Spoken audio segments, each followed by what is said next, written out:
"You don't belong at this level of venue." My sister said it at the rehearsal dinner loud enough for the Sterling family to glance over their champagne glasses. Her fiancé smirked and added stick-to-budget hotels. Laughter flickered around the table like tiny sparks meant to burn me alive. I didn't defend myself. I didn't give them the satisfaction of a reaction. I just stood there letting the humiliation wash over me like cold tide water.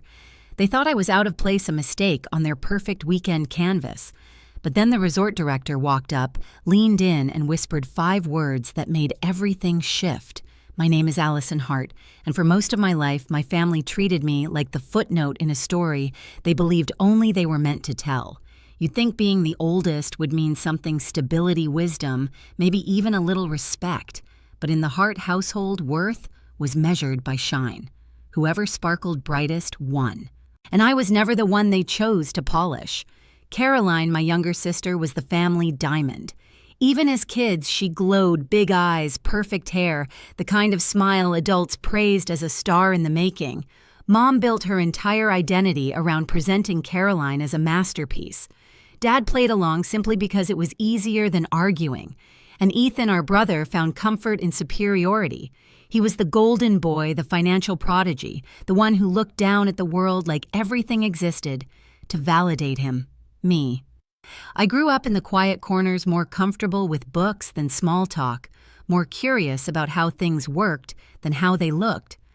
I was the one helping our grandmother in her small kitchen, learning the rhythm of brewing coffee and folding sheets tight enough to pass her military-like standards. She was a hotel housekeeper her whole life, but to me she was a master of dignity. She never raised her voice, never demanded space. She earned it by showing up, by knowing the real weight of work. She'd tell me people notice the loud ones first, but they remember the quiet ones longer.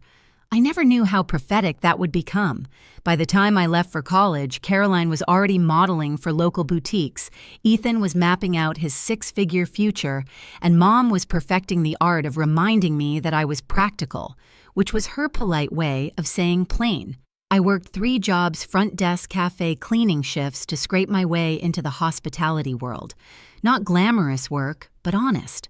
Work that taught me what real luxury demanded, not money, but precision. Yet no matter how far I climbed, nothing I did ever seemed to break through the glass box my family kept me in. They never asked about my work, never wondered why I traveled so much, never questioned how I suddenly lived in a high-rise or stopped worrying about bills. They assumed I was barely getting by, and honestly, I let them. Silence is easier than explaining success to people who only understand it when it comes wrapped in labels and price tags. Still, when Caroline announced she was having a luxury beachfront wedding weekend, it didn't surprise me that Mom's first message wasn't an invitation, but please don't wear anything that stands out. Let the event shine, not you. Classic.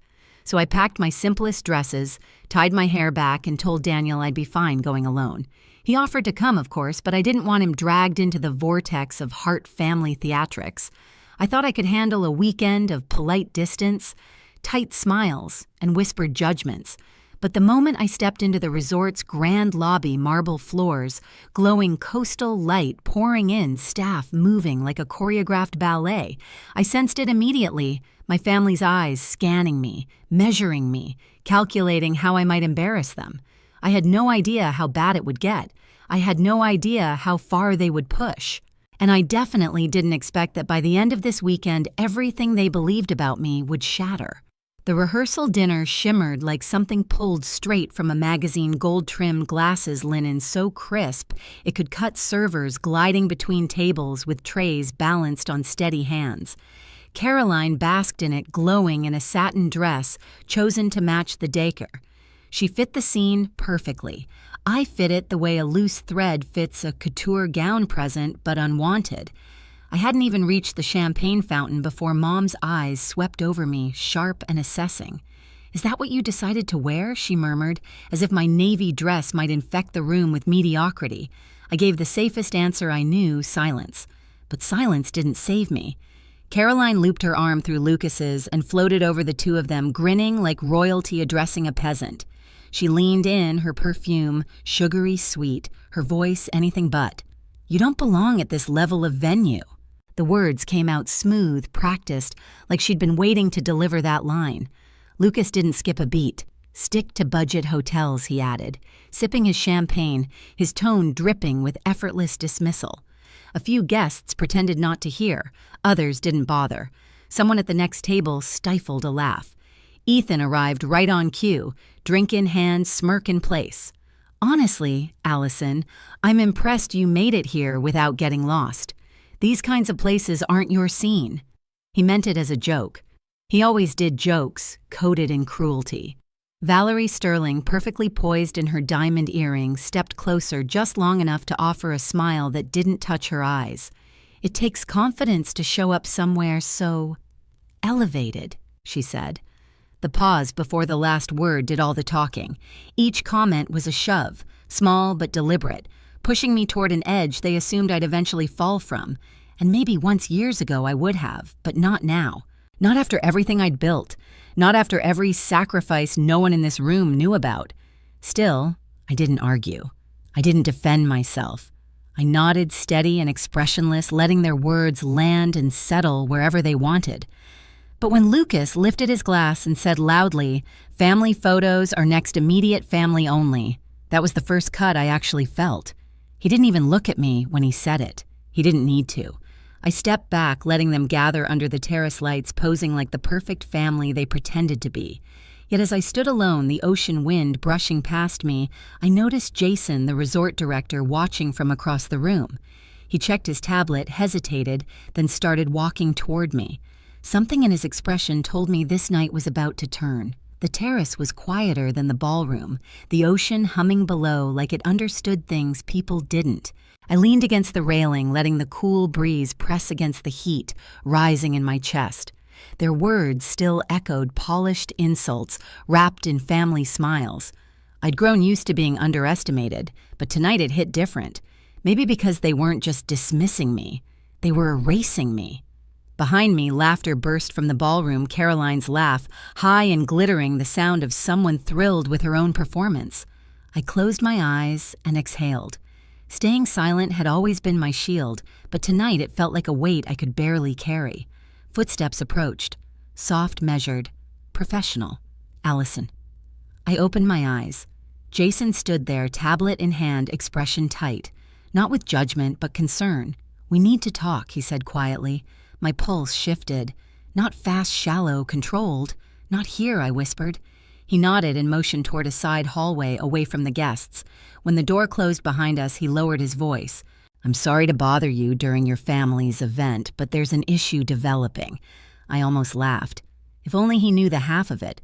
What kind of issue, Howard Sterling? His jaw tensed on the name.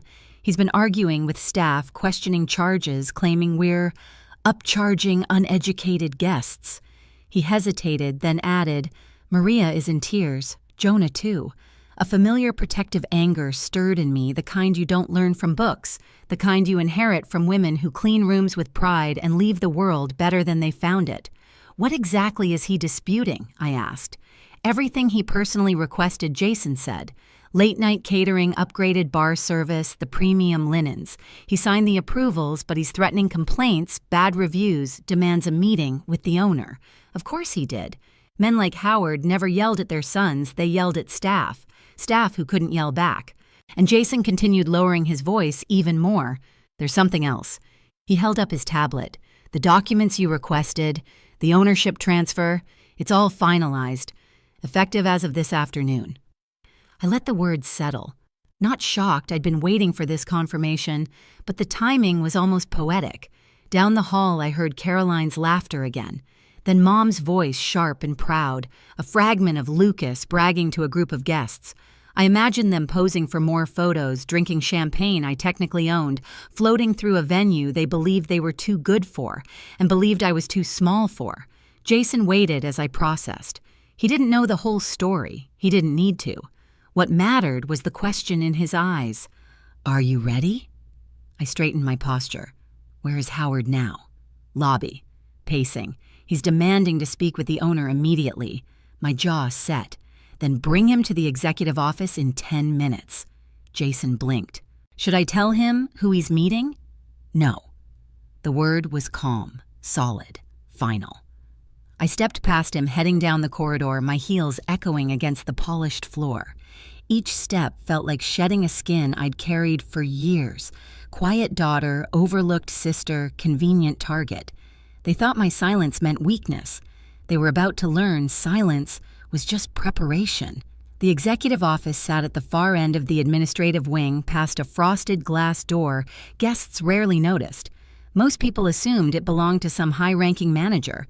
No one ever imagined what it really was, the owner's command center, quiet, polished, and intentionally understated. A place designed for decisions, not display. I entered alone. The lights hummed softly as they warmed. The ocean lay beyond the windows, stretching into the late evening blue. I crossed to the desk, dark wood, simple lines, and rested my hand on the chair behind it, my chair. For months, I'd kept my visits rare, my presence discreet, my ownership private. But tonight, privacy wasn't protection. Tonight, it was strategy. A knock sounded. Jason slipped in first. "He's on his way," he murmured. "And he's angry." "Good," I said quietly. "Let him be." Jason closed the door just as it burst open again. Howard Sterling stormed in like a man accustomed to being obeyed. His silver hair was perfectly sculpted. His posture broadcasted entitlement. His wife Valerie followed, her earrings flashing. Then came Caroline, Mom Ethan, and Lucas, an entourage dragged in by curiosity and the promise of witnessing drama they assumed had nothing to do with them. "What is this?" Howard barked, pointing a finger at me. "I said I wanted to speak with the owner, not whoever she is." Caroline blinked at me as if seeing me for the first time, a stranger sitting where she'd never imagined me. "Allison, what are you doing back here?" Mom stepped in. "Sweetheart, you can't sit there. That's for—" Before she finished, I lowered myself into the chair. "This is the owner's seat," I said calmly, "and I'm sitting exactly where I should be." Confusion flickered across their faces, confusion, then disbelief, then the kind of laughter people use to reject reality. Lucas snorted. "Okay, seriously, move. We need to deal with this billing mess." Jason held up his tablet. "Mr. Sterling, she is the owner." Howard turned slowly, brows knitting. "Excuse me, she's the owner." Jason repeated steady. "Of this property, and several others." The room fell into a vacuum, silent, dense, heavy. I felt it press in on each of them as the truth shifted the ground beneath their feet. Caroline's lips parted, trembling. "Allison, that's not funny. It's not a joke," I replied. Jason placed the documents, bills, payments, contracts, signatures on the desk between us. "The event upgrades you requested, everything you authorized." He angled the pages toward Howard. "The owner wanted these ready." Howard's gaze dropped. I watched his eyes skim the first page, then the next, his confidence cracking. "Impossible," he whispered. I folded my hands. "Do you need clarification? Because I can walk you through each charge." "You signed for every upgrade, premium, linens, extended bar hours, specialty catering. They're all documented." His face reddened. "You're price gouging. You agreed to the prices." My tone didn't rise. "Not once." "You also agreed to the terms." Mom found her voice again strained. "Allison, how? When?" "Years ago," I said simply, "while you were busy worrying about whether my clothes were appropriate." Ethan stepped forward, needing to assert control. "You expect us to believe you own a place like this?" "You never asked what I built," I said. "You only assumed what I didn't." Caroline shook her head, her voice small. "But you couldn't afford." "That's the problem," I said. "You never imagined I could." Silence. A long, brittle silence. Howard broke first, as expected. "I'm not paying these ridiculous charges. I'll dispute them. My lawyer will eat this place alive." I leaned back, meeting his eyes. "You can try, but the arbitration clause says otherwise. Any dispute goes through our legal process. It takes months, costs more than the bill itself." His mouth snapped shut. "You're threatening me," he hissed. "No." My voice was steady, almost gentle. "I'm reminding you that abusing staff and fabricating complaints has consequences. You made Maria cry. Jonah too. You snapped at Keisha like she was furniture." Jason shifted beside him, jaw tight. Howard swallowed, cornered by a woman he thought beneath him. Well, you insulted them, I said. You treated them like they weren't human, and that matters to me. The room watched Mom gripping her purse, Ethan stiff. Caroline blinking away tears that had nothing to do with wedding joy. I slid a printed summary across the desk. Here's my offer. A goodwill refund of 20% of the total cost. Howard's eyes widened. Valerie inhaled sharply. Caroline nearly collapsed in relief. But it comes with conditions, I continued. The relief died instantly. What? Conditions? Howard asked, voice suddenly small. You will write apologies to each staff member you disrespected. Maria Jonah Keisha. Direct, sincere, signed. He sputtered. Absolutely not. Then there is no refund, I said, and the bill stands exactly as you approved it. Caroline turned to her father-in-law, panic rising. Dad, just do it. Please, Valerie whispered urgently. Howard, accept the offer. His jaw clenched. I won't be lectured by. This isn't a lecture. I cut in softly. It's a boundary. Another silence fell, this one sharper, slicing through ego. Finally, reluctantly, painfully, he nodded. Fine. Relief cascaded through the room. Jason handed him a pen. We can provide the names. Howard took it with trembling fingers. Caroline wiped her tears. Allison, I didn't know any of this. That was the point I said. I never needed you to know. But I won't let you treat me or anyone who works for me as less. Mom stepped forward. Honey, why didn't you tell us? Because you weren't listening, I answered. Ethan swallowed hard. We were awful. Yes, I said, you were. Lucas tried to recover some composure. So, all of this time, you owned. I held up a hand. This isn't about the property, it's about respect. Something you've all been very comfortable denying me. No one spoke. For once, the silence belonged to me. I stood. You can go now. The reception needs the bride. And I have a few things to sign. No demands, no raised voice. Just truth, clean and cutting. Caroline approached slowly like a child nearing the edge of a cliff. Thank you for the refund. And for everything. We'll talk later, I said. She nodded, eyes red. One by one, they filed out. Howard was last gripping the apology letters Jason prepared. His pride scraped raw. When the door finally shut, Jason exhaled. That was incredible. It was necessary, I said. Outside, the faint pulse of music drifted into the quiet. Guests danced, laughed, celebrated a perfect wedding layered over a storm only a few people had witnessed.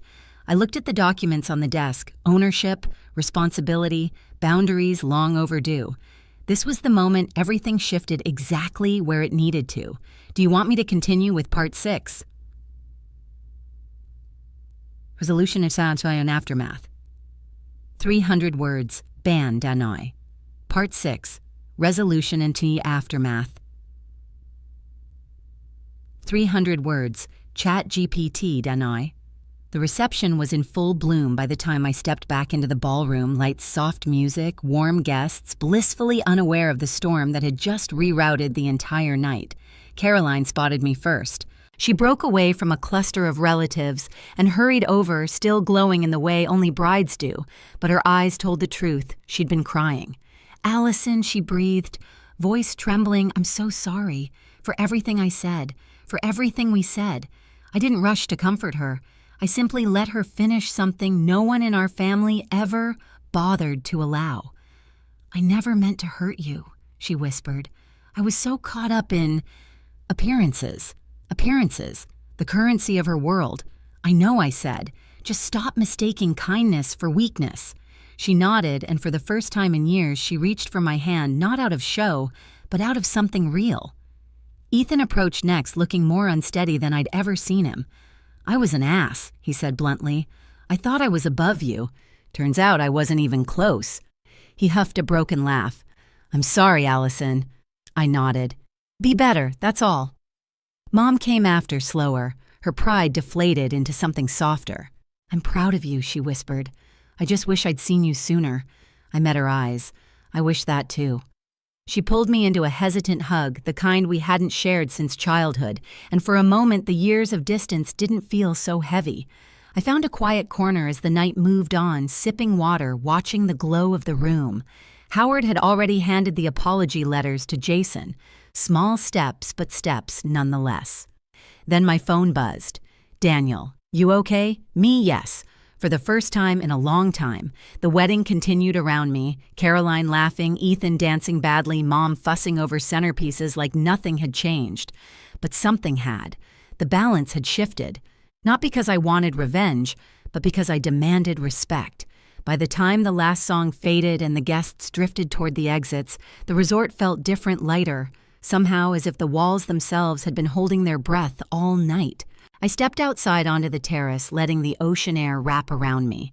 The lights from the ballroom glowed behind me, warm and distant. For years, I'd wondered if my silence made me invisible. Tonight proved it had only made me underestimated. Caroline and Lucas walked past on their way to the honeymoon suite. She paused, turning back to me with a soft smile. "Thank you for staying," she said. "Really?" I nodded. "Enjoy your night. Start fresh." When they were gone, I leaned against the railing, watching waves break against the rocks, steady, relentless, unbothered by anything thrown at them. Maybe that was who I had become. My phone buzzed again. "Daniel, proud of you. Come home soon." I smiled at the screen. If you've ever stood where I stood, silenced, dismissed, underestimated, remember this? You don't have to shout to be heard. You just have to know your worth and stand still long enough for the truth to force its way out. If this story resonated with you, share your thoughts in the comments and subscribe for more stories like this.